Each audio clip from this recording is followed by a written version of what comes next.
কখনো একজন ভালো মানুষ হওয়ার জন্য রিগ্রেট করো না।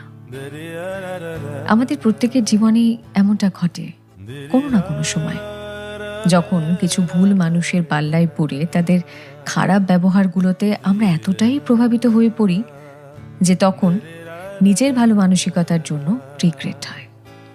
তখন মনে হয় ঈশ্বর আমাকে এতটা সহজ সরল মনের না বানালে পারতেন, যে মন মানুষ চিনতে জানে না, যে মন একটু ভালোবাসা পেলেই গলে যায়, এখন সেই ভালোবাসা মিথ্যেই হোক না কেন, যে মন সবার সঙ্গে ভালো ব্যবহার করতে জানে, যে মন মানুষ বিচার না করে তাকে বিশ্বাস করতে জানে।